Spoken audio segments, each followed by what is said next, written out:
Action. Welcome to Old Mesilla, New Mexico, Uncle Victor. Welcome all the way from California. We just had lunch or brunch, beautiful brunch, upper class buffet at something Eagle, Double Eagle. I can't remember the name, but it was really good. Mimosa is everything. Just welcome. You would never enjoy. know she's going to be a teacher, would you? Because I can't talk. Come on, Robin. Come on, over Say here. something. Robin, what happened? She's shy. She's not very. Okay, we're in Mesilla. There's This is Robin. Mesilla Valley. Shaunta's mother, and we're going to have a joyful time and run around and shop, shop, shop. All right. Did you get your Indian thing? No, I'm looking up.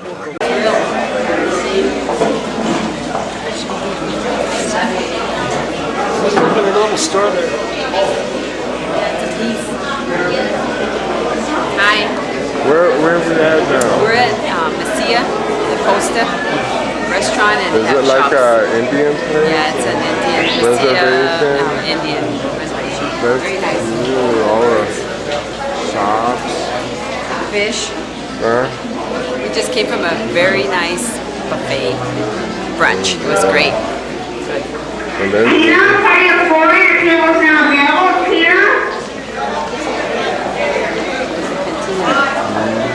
Likes me.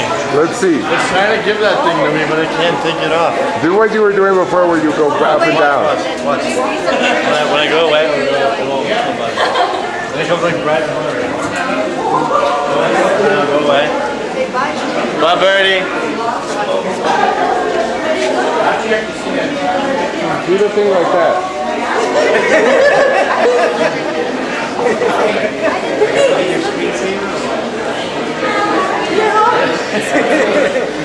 They got excited.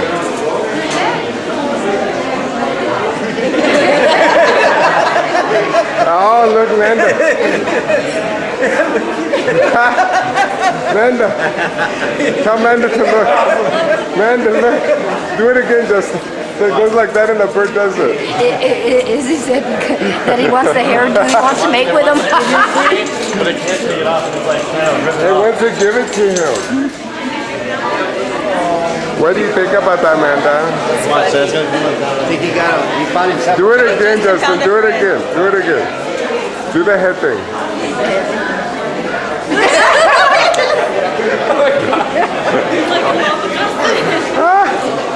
That's good. It's the hair. It's the hair. It's the hair. Yeah. He likes the hair. And then went to give Justin a toy. How do you all think about that? Funny. Oh. I don't know. The cops on I Henderson. All right, here we are in El Paso, Texas, and we're actually at Stanley, which is, what's the exact address? 1129. 1129 Stanley Street, El Paso, Texas. This is where Victor grew up and Amanda grew up, and we spent our childhood. And there's our house, and we're just contemplating, should we go knock on the door? I say yes. But Amanda doesn't want to because she's freaked out. But that's our house, 1129 Stanley. I did all of my years there as a child. I hear something. Yeah. Hey, say something. I am. Hold on. Okay. Amanda and my dad, Victor, are going up to the house to try to go inside. Oh, hey! But Amanda's scared, and they want to toy it, but we don't know if anybody's home or not.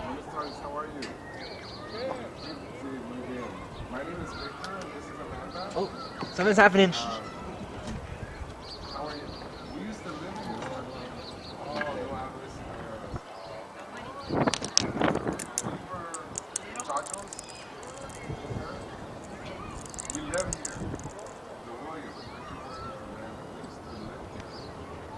Apparently he's Mexican and he can't understand English.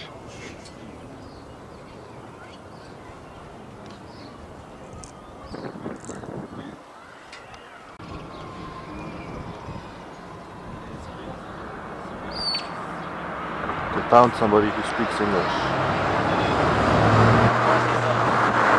Unless they sound cute. Dun, dun, dun, dun, dun, dun. Come closer, bro.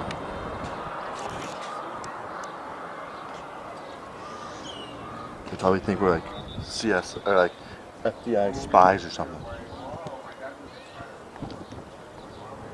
Do you want to take one?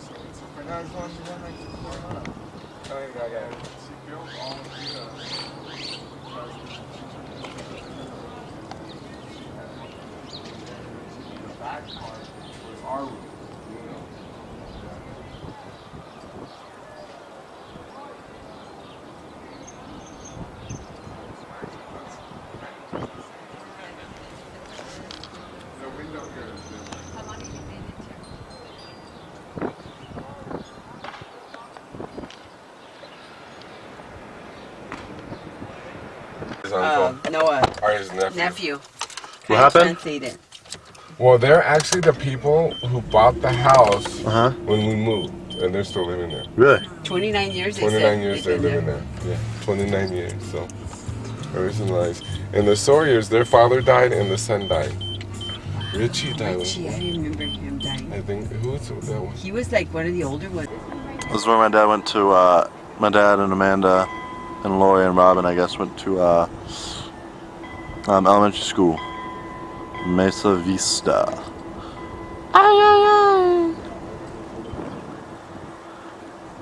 Apparently he got in a lot of trouble here. In the principal's office every day. 8032 Mesa Vista Elementary School. No. You of it, okay? The DQ Dairy Queen. My white shirt, my white pants with my red bow tie, and my white hat. Just have a picture of that. I do. That's awesome. That's so cute. Huh? You want something for them? Let's go in. What do you like? Yeah. Let's go because I gotta go to the bathroom. And one time, because my sisters thought it was really cool that I worked at Dairy Queen, and my dad would drive them here, and they would wait and watch me from the outside. They would just park right. Hi. Okay, so we're coming up. We've been touring around, and now we're coming up to Bella High.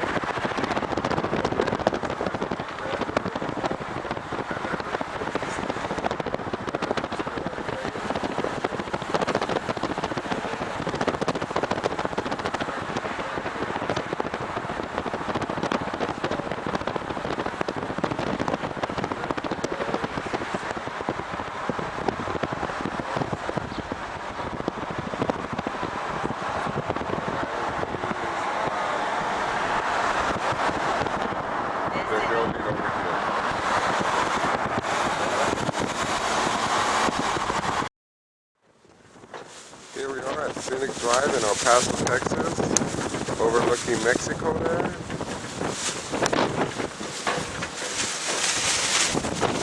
He doesn't know where the Rio Grande is, so do I, so... You didn't look at the Rio Grande? No, we know where it We is. need help.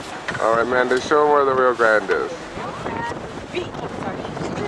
I don't want to fall. Let me see. It's gonna be... Look at that beautiful scenic view. Didn't you used to go up here sometimes? Not here.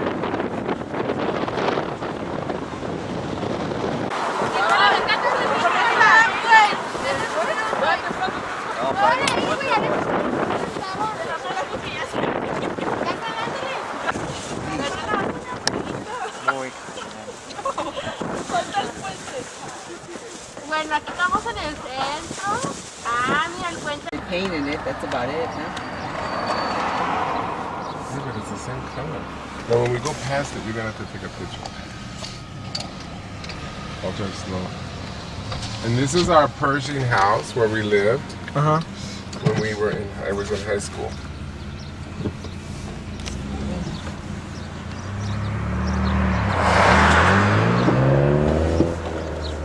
Wow.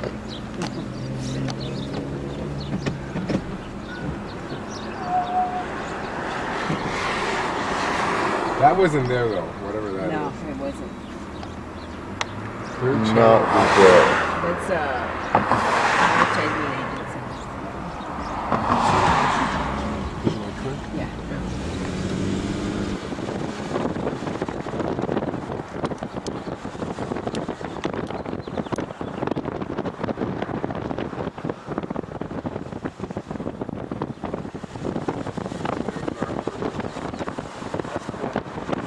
740 Where we are, Justin?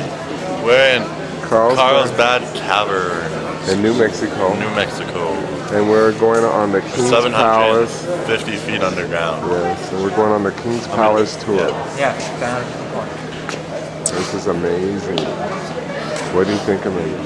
Well, so far, I guess 750 that's pretty far down. what, feet? It's amazing. 750 feet? Yeah. Yeah? Yeah. Wow. This is amazing. So we're going on the King's Palace tour. My name's Rob, and I'm going to be your guide here over the next hour and 30 minutes through one of the prettiest parts of the cave.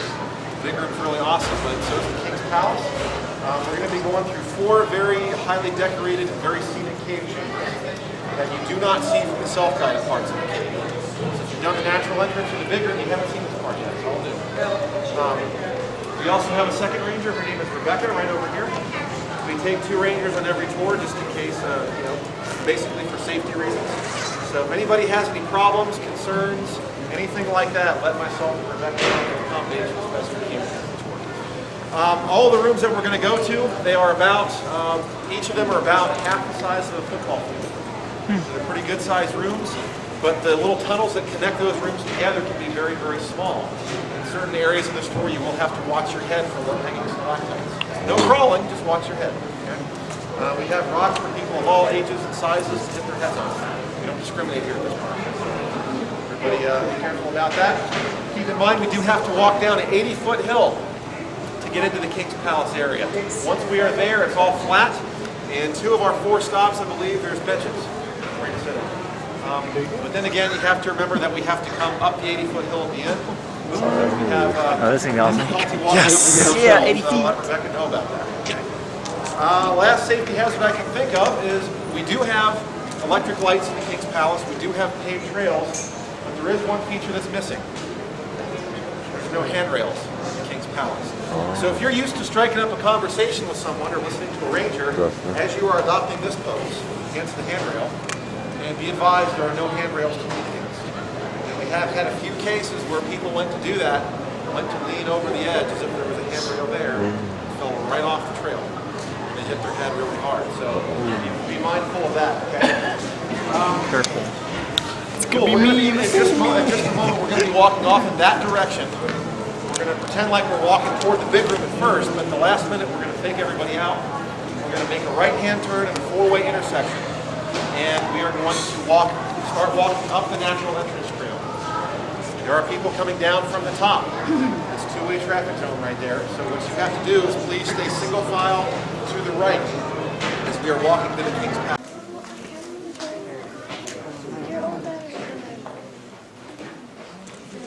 Okay, how we doing? Good deal. Nobody fell off the trail into a pit yet, yes? Okay. That's good, that's good. Folks, when you get down to the area where I'm standing, this is about the deepest spot that you as a member of the visiting public are allowed to see in this cave. There is one level that's deeper in this area here, called Lake of the Clouds, which is actually about another 200 feet below where we're standing. But the thing is, you got to use ropes and rappelling equipment to get down that far. So that's a bit beyond the scope of our tour today. This is the deepest spot you can see. Now, when you think of life in caves, and when it particularly comes to Carlsbad Caverns here, when you think of creatures crawling or flying around inside the cave, what animal comes to mind first?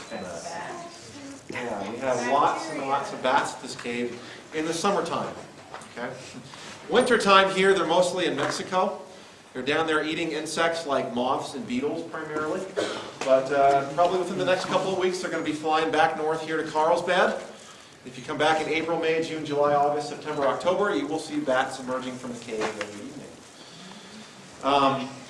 Now, a lot of people ask, are we going to see bats on the tours? And chances are not, because number one, they're not quite back yet. Number two, when they do live in Carlsbad Cavern here in the summertime, they don't come down this far. The cave has about 5 distinct levels. You're in level number 4, and they live way up there in level number 1, kind of like the attic of the cave.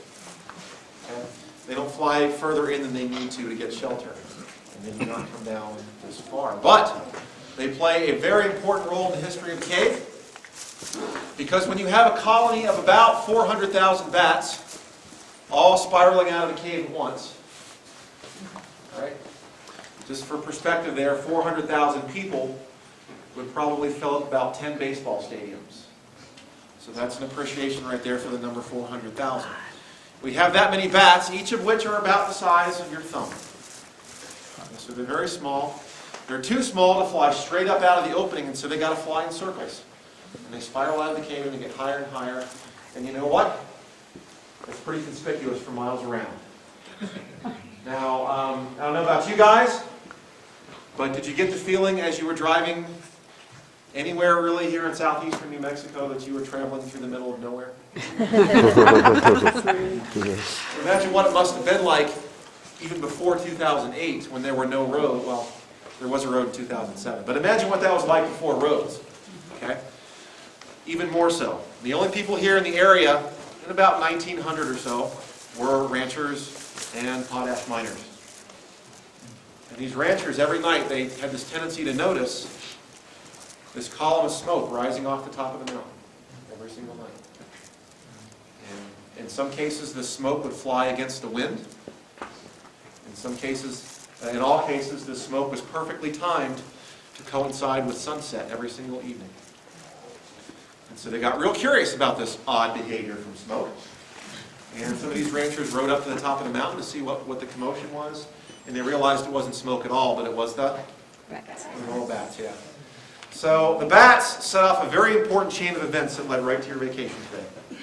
Right? First of all, the bats, outside in the evening, they're going to fly around eating half their body weight every single night in insects.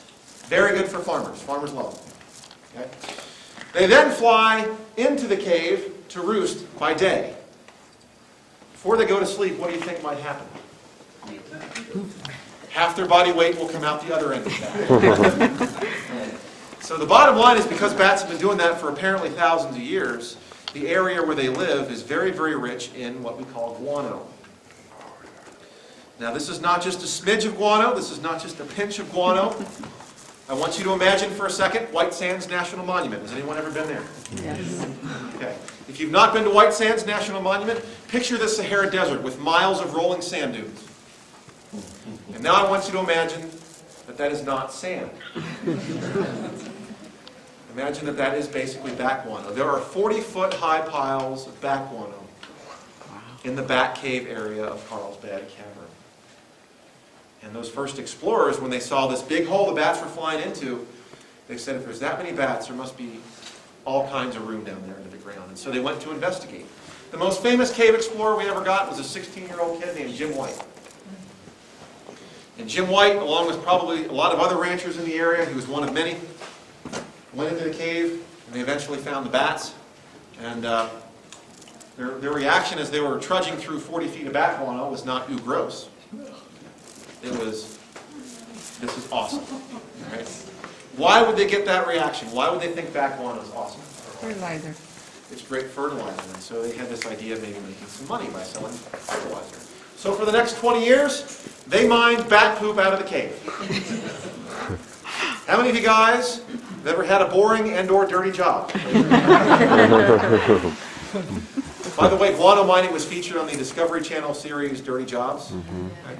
That does not take place in this cave anymore, though. There's no guano mining here anymore. But up until the time this became a national park in 1923, all day long these guano miners were doing this.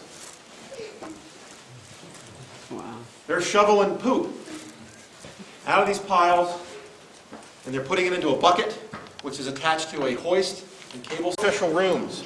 So past this point, we're going to go see the papoose room next. We're going to go to the Queen's Chamber. Then we're going to come back through the other side of the room here, and then on into our fourth room, which is called the Green Lake Room. Now, if you came down the natural entrance trail, you already have 5 years from the time they started exploring to the time this was created as a national park in 1923. It took over 25 years. And that's because few people had cameras or words to describe this. Right? In a couple of inches, maybe. It's a beautiful view up here at Carlsbad Cavern, New Mexico. You can look out and it's just the land, the vacant land everywhere.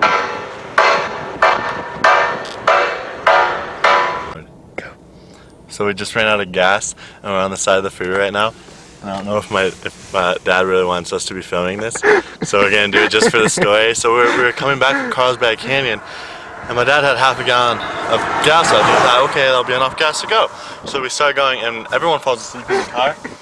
And me, Nick, Amanda, and Mandy fall asleep, and Mandy wakes up, and apparently he tells Mandy we're almost out of gas.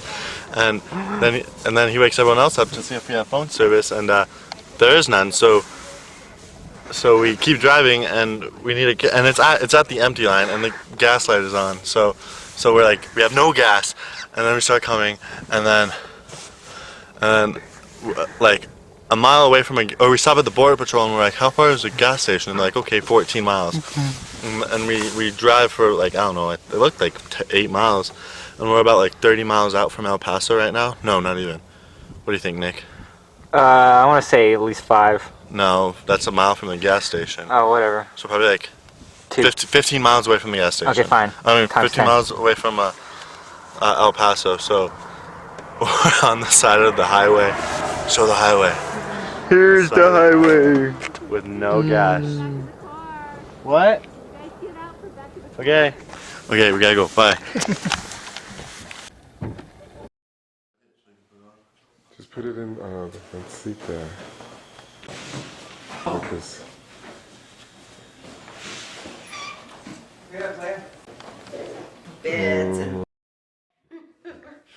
So crazy. Okay. We've had a wonderful time in El Paso visiting Amanda and Matthew and Ruben and all their friends. And now we're getting ready to go to the airport, Amanda. Back to California. Back to California. It was great having you guys. We really enjoyed it. We missed you, Mike.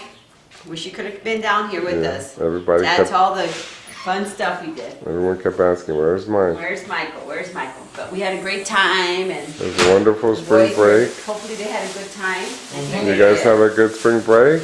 Yes. Yes, of And we showed them a little bit of wildlife. Lots of St. partying. Patrick's Day. Oh yeah. So we had a great time. So thank you all for being here. Well, we Come had soon a wonderful again. time with you. We love you Amanda all. shared her beautiful house with us, and I love her shower because I would need one of those big shower Shower heads. heads. That's wonderful. So anyway, we're gonna miss you. We love you, and we hope you to come to California soon. Okay. And thank you for a wonderful time. Thank you guys. Okay. Bye.